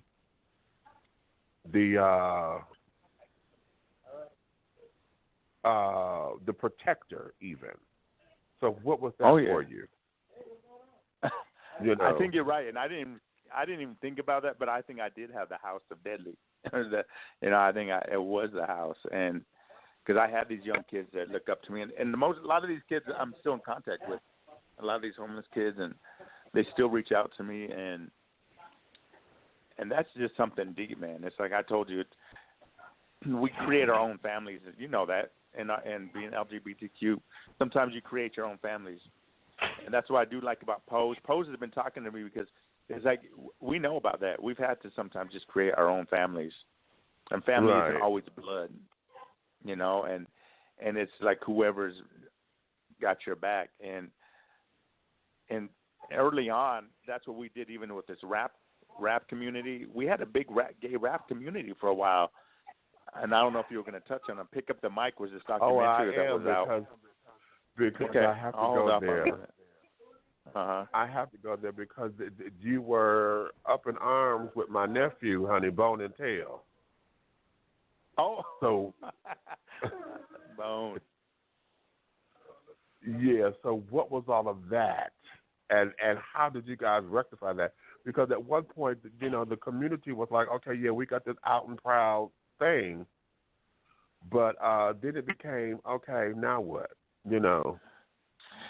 But see, I think Bone and Tell was the second wave, and this is what happens. Like the first wave was kind of myself and Johnny Dangerous and Deep Dick Collective, Dutch Boy, Tori Fix, Jen Rove, Ms. Money. Those are some of Tim T. West. It's like those were the first crew that was kind of up and Pick Up the Mic. Then that kind of spawned the kids of us. You know what I'm saying? And the kids, they're going to be battlers. They want to be the next kings. You know what I'm saying? And so Bone and Tell, I think that's just normal. Bone and Tell was one of my kids, man. And he's fighting with Daddy. That's what that was.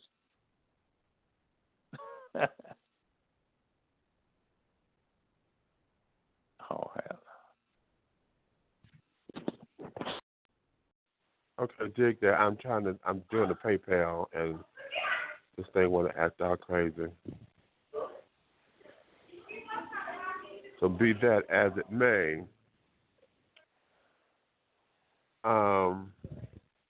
So now, what do you think was the root for the whole out and loud thing to disseminate? Because I heard Bones say one time that they got tired of saying, okay, I'm a gay rapper, I'm a gay artist, I'm just an artist. Yeah, I do. Okay.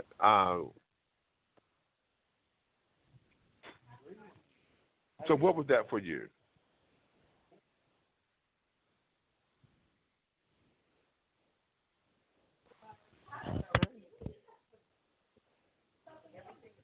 This thing just took me back out again. His call dropped. Why did his call drop? God damn it. No, I'm still in. Okay. What is happening here? Okay. I'm right here. Okay, no. You need to unmute me. Yeah, unmute me. I am. sick of this goddamn case today. You just want to keep muting me. Yeah.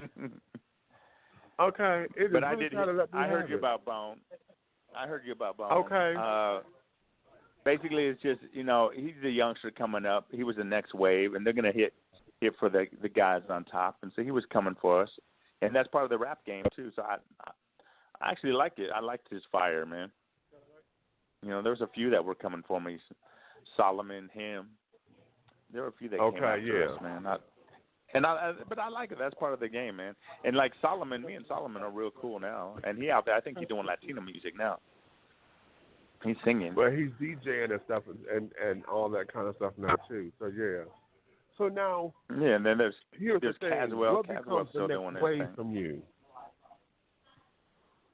Okay, what is the next wave for you as far as coming back onto the scene? What is the next wave of the music?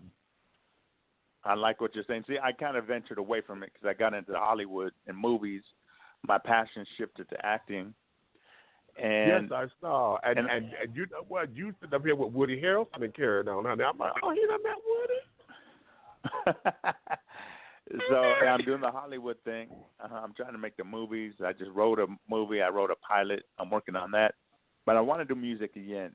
And you throwing me, bringing some of this music back on the show, got me hyped. I want to perform again, man. I want to do Good Soldier up on stage again. You got me hyped, man. I'm like, because there's a new generation out there that hasn't seen me perform, man. I'm like, it takes it to a whole other level when I get up. When I get up on stage and do it, it's one thing when you just hear it, but when you see it, and when I'm in your face telling you the story, it brings on a whole nother dimension. So I really think I'm maybe for like 2019, I want to hit the Pride stages again. I want to do some stuff. I do have this one track that I've been holding off on that I want to bring to the world, produced by DJ Payne One, which I haven't. I've just been holding on to it for a while. I'm kind of reworking the lyrics now to update it, but so I'll bring that out. In today's world, you don't even need a whole CD. I might just do 2 or 3 songs, man. Okay. You don't need a whole CD. Back in the day, you had to come up with a whole CD. Now it's like, you know what? Now because of how the industry has changed. Everybody now, if you have an EP, you have like 5 songs on the EP or whatever. But see, for me, I'm very old school now. I'm not exactly sure how old you are just yet. However, I'm going to suggest that we're in the same age bracket because I'm 48. Oh yeah. And see, back in the day, see, albums were only a full album was only 8, 9, 10 songs. Okay. And I remember those days. Even Prince would release some stuff like that. Big old. When we went from albums and wax to then we went to cassette tapes. Cassette tapes became the wave because that's when they started adding extra tracks on the cassette tapes. God damn it. Oh yeah. This don't make no sense. Okay, I'm sorry. I got distracted. Big old booty just was walking by me. Oh. Okay. Lord have mercy. Oh my God. Okay. And it has to be something to make me stop because it caught my attention and I have to comment on it. Oh. Yeah. It's one of those kind of things when you have to say, damn, it's ridiculous. However, albums will wax, then became the cassette tape. That's where they started putting extra songs on the cassette, so that you could come out of the albums and start buying cassettes. And then when the CD came around, they did the exact same thing with the CD. They were hiding songs and extra tracks on the CDs that you wasn't going to get on the cassette tape or the album. But then what happened was the album became the DJ mixes because on the B side of the album was when you was getting the extended plays and the long cuts and then the extra tracks that they end up putting on the CD. You wouldn't get that on the cassette tape.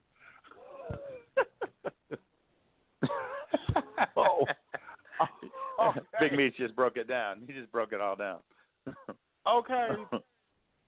So in that, you know, now doing EPs and carrying on, and then with everything is streaming now. You got Spotify and you know, Pandora and all these other different children, honey, to where you can stream. Hell, you can sit down there and release a single on iTunes, try to let the single take, you know, let the single do over, and see, now that's kind of old school with a new twist, because back in the day, you know, when we were kids, that's all it was. If you were sitting up there becoming an entertainer or a singer or whatever, that's what the thing, you had to get that 45. You know, you made that 45. Exactly, and you'd have the B side, you'd have the opposite side for one other little surprise track sometimes. Exactly. That's it. Exactly. You know, so so you got that 45. So I guess we're back. You We're back. Do something. Let me do that, okay. and I'm gonna put. I'll release an old school track on the second side, something no one ever heard before. That's I already got in the vault. Okay, how about that? Yeah. Now let's go here, because see, I want to tie this all together, because see, you going into Hollywood and branching off into doing your acting gigs and carrying up, which, by the way, I'm going to tell you, now, as an actor myself, I'm very critical, and I'm a director as well. And so, in understanding all that, you know, I have to say that you got a couple of chops, baby. I'm like, okay. Thank you. Well, wait a minute now. You know. I love the theater, man. And I love theater more. Like, so you haven't seen me actually do my theatrical. I'm more a theater person. Okay. That's what I'm about. I've done a lot of. My biggest hype was I just did Flashdance. I played not Flashdance, Flash Gordon. My bad, Flashdance. Imagine me doing Flashdance. I know. Okay. Right. I think I saw that. I think that's one of the clips I saw. Gordon. Yeah. I did Flash Gordon. I did. I played Ming the Merciless on stage, and that was fun, man. A theatrical version. Mm-hmm. Oh, the theatrical version. Okay. How about that? Now, coming into this, and now, you know, we're talking about what it is to be in this career, okay, and to have this thriving, and now, you know, it's bringing in a little coin, honey, to pay a bill or two, you know, maybe get a car, you know, maybe not the grandest car, but you get a car, you know, down payment on the house, you know what I'm saying? But now that's where I'm going. We're talking about the house. We're talking about family life and carrying on, because see, now it's about your personal life and things. How have your personal life before you got married? Because everybody knows you're married now. But how was your personal life in all of this? You know, being that, you know, you are of LGBTQ plus, you know, culture and things of that nature, and you know. I'm sure, you know, during the shows, everybody wanted to throw themselves up on it because you're very attractive. You know, you have this, you got this whole masculine persona that the kids gravitate to, you know, and things of that nature. So, how has your personal life, was it hindered in the beginning, and then how did it change for the better? I definitely had the groupies there for a while, man. I finally understand the groupie life, man. What the groupies are about, and I had a few stalkers on top of that, man. I'm sure. You got to be careful with the stalkers. I mean, they mean well, but you just got to. And I think my personality is that, you know, I'm very out there where I want to connect with. You know, even before selfies, I was wanting to do selfies before selfies became a thing. Okay. And I'd have homeboys tell me, it's like, you know, they'd be like, "Why you hang with your fans after the show?" I'm like, "Well, ain't you supposed to do that?" And I take it from Tupac, because I used to see Tupac used to do that. Tupac would go party with his fans and stuff. So I'm like, that's what it's about, man. I ain't above my fans. I ain't better than them. So that's kind of what I did. You know, I was more about that. But you know, I think I kind of fell into the whole thing. I think gay marriage was like a revolutionary act to me, just because we couldn't do it. That's why I thought it was cool. But lately it's funny because I've been reading some stuff about the backlash of the whole thing. It's like, because back in the day, it's like being gay, it's like we weren't normalized. You know what I'm saying? Right. So, and we to were me, exclusive. and that was, and I think we've fallen into the whole like normalizing thing and having 2 babies and doing this and that. Mm-hmm. Are you calling me? No. Huh? No. Oh, okay, I thought you were calling me, man. Oh, no. The whole idea, you know, I had a lesbian friend of mine say this, and she, you know, what the politically correct term now they call them AGs, okay, an aggressive girl or whatever. She was stud.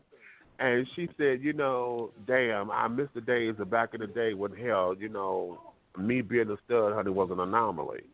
You know, she said, she said, damn, I don't feel special no more. She said, I feel like I'm common. You know? And then when she said that, I was like, damn, wow. And it just summed up everything because, you know, I think, you know, those of us who were on the front line and carrying on and fighting for this and, you know, back in my day, honey, I was an in-your-face girl. You know, before these children, see, I was the generation that allowed these kids now who walk around with purses and pumps, you know, and boy clothes and lashes. You know. Oh yeah. I was the generation before that. You know, I would wear pastel colors and wear my hair, you know, go get my hair done with my pin curls and carrying on it. You know, I had my glamour length and my active length nails, you know, and carrying on. And, you know, I was a snap queen back in the day, you know, but at the same time, the whole idea was I was as feminine and flaming as I was, but yet I was, you know, on my jobs, you know, you couldn't fuck with it because, hell, I could pick up the 2-ton trailer or whatever, you know, and could still lift and do this and you know, brought in the best sales or whatever the case was. So, you know, I've always excelled on my job. And, you know, I was that in-your-face queen that was, and you know,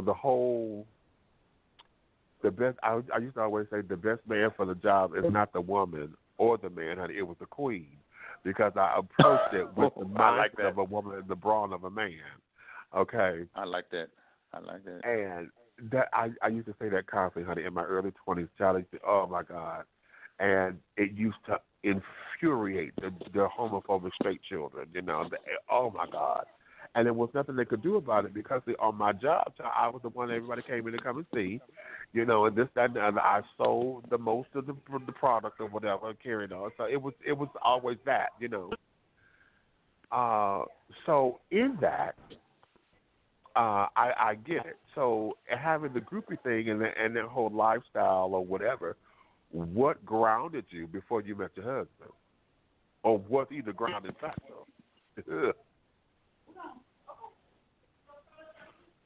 Are you selling your oils? No. I said, was he the grounding factor? Was he the grounding factor? Come again, man. I'm sorry, Big Meech. You rounded out for a minute.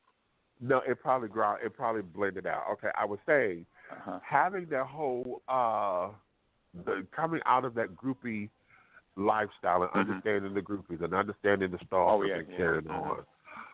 What was it that became your grounding factor before meeting your husband, or was your husband the grounding factor?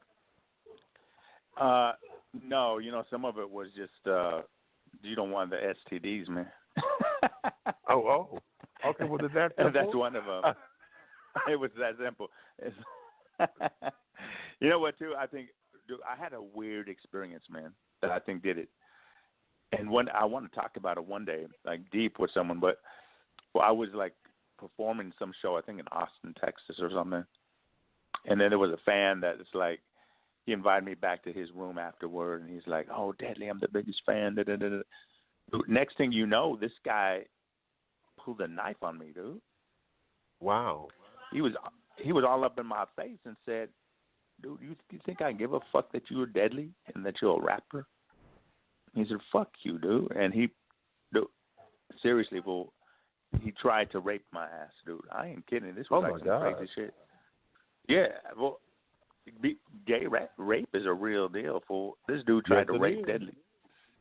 And I was like, fool, like, I don't know what happened, but I had to use all the strength I had because he was on top of me, a bigger dude. I was like, he had a knife. I was like, fool, I flipped that motherfucker, ran out that hotel. I was like, what the fuck? Right. Yeah.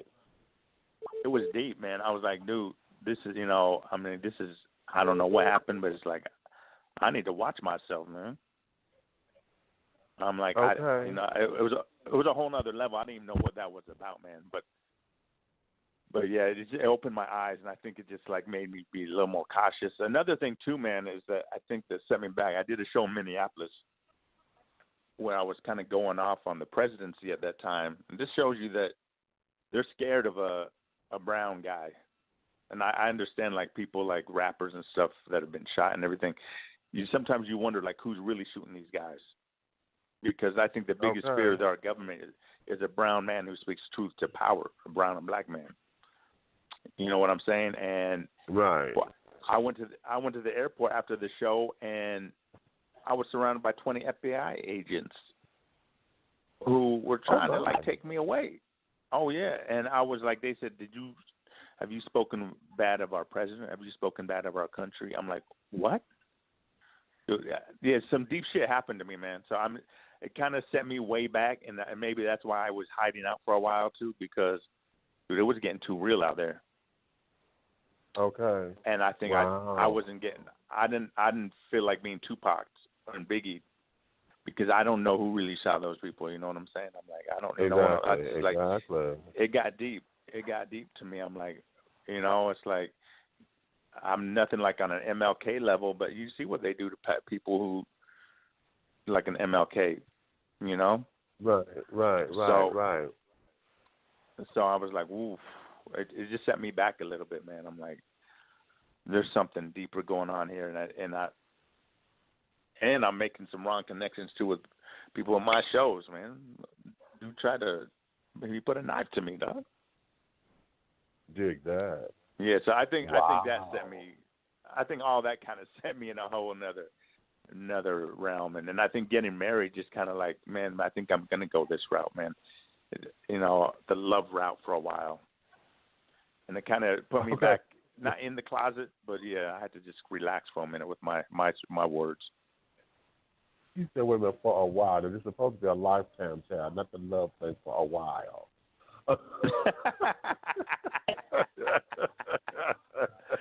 No, I'm in that for the long run, man. I'm in that for but I'm just saying that it put me on whole call. Right. I kind of put my rap stuff down for a minute because I had to readjust and see where I'm coming next.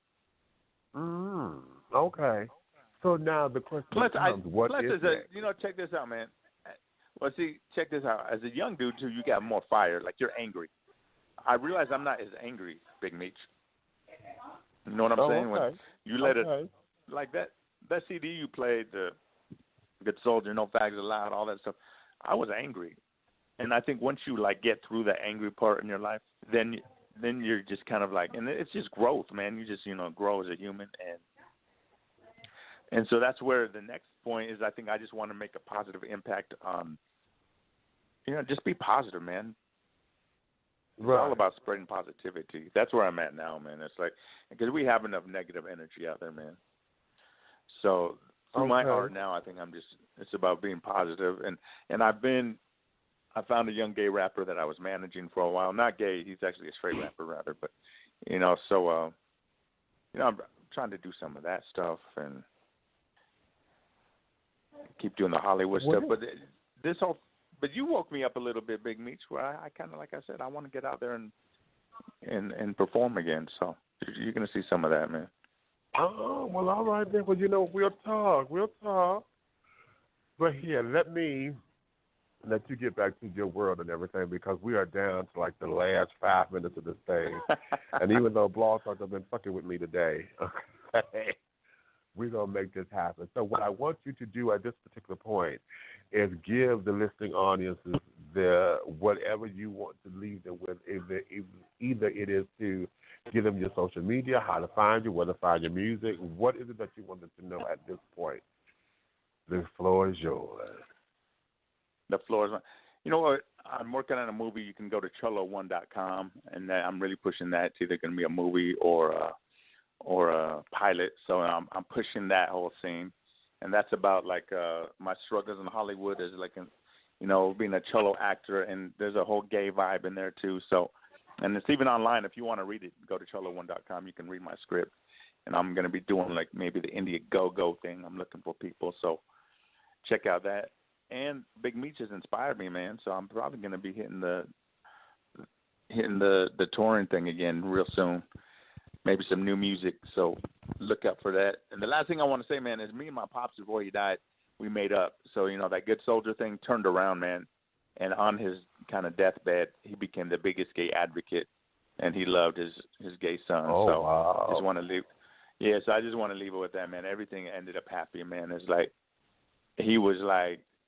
He loved me, and, so we made amends, and he became an LGBTQ advocate on his dying bed, man, on his deathbed. And so I almost want to do a Good Soldier Part 3 to show that, Well, how about that? So, well, hello. There you go. Say you want to sit out there and be positive, and what other message is there than that? Because I think a lot of us who had problems with our fathers in particular, when we end up coming into that fold where our fathers respect us for who we are. I had that moment, 4 years ago, where doing my play for the very first time in Detroit, I wrote the damn thing like 20-some years ago, and we finally put the thing on 4 years ago, right? My father came into the audience, and it was there that after that particular show, I went up to him and everything, and I said, hey, Daddy, blah, blah, blah. But then I looked at him, and my father had tears coming down his face. And I said, Daddy, are you crying? And he was trying to play it off. He just said, no. He said, well, son, I'm just so proud of you.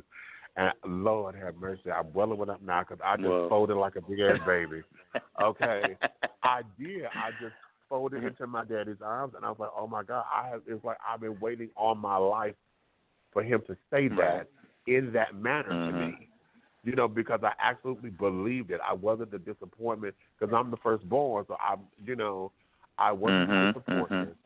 I've always thought that he and my mom got divorced because he always blamed her for turning me into this damn faggot or sissy or whatever you want to call it. And, it was just a mess. And see, I wasn't the most masculine, honey. So I walked like my mother.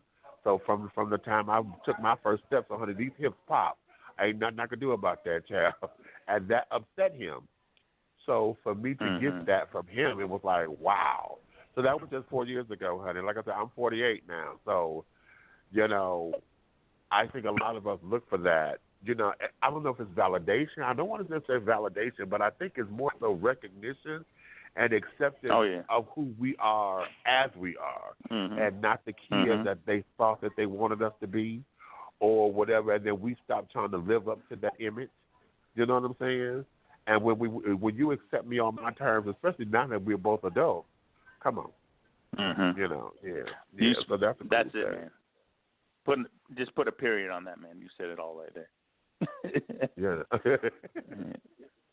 Okay. Hey, it's been great, Big Meech. I want to thank you. I want to thank you too, man. It's been really good. Knowledge, power, deadly. Knowledge, power, deadly. I like that. Okay. How about that? You like that? So with that, my darling, go back to your husband. Tell him I said thank you for giving me some of your time, and thank you for dishing tea with Big Meech.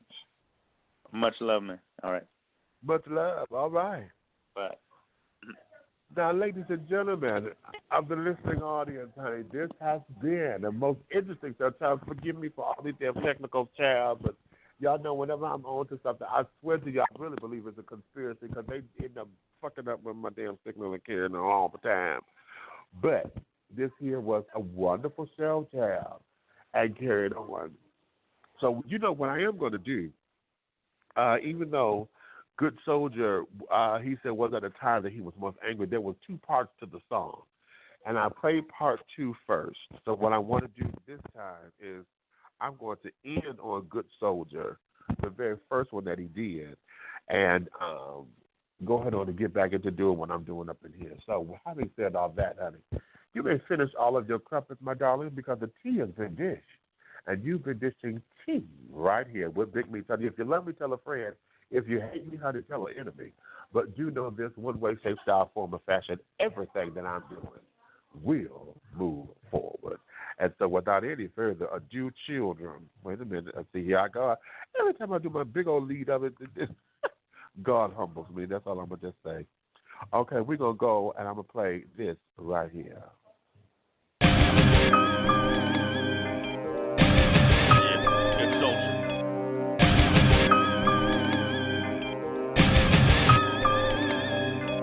Faggot got a gat, now there's no turning back.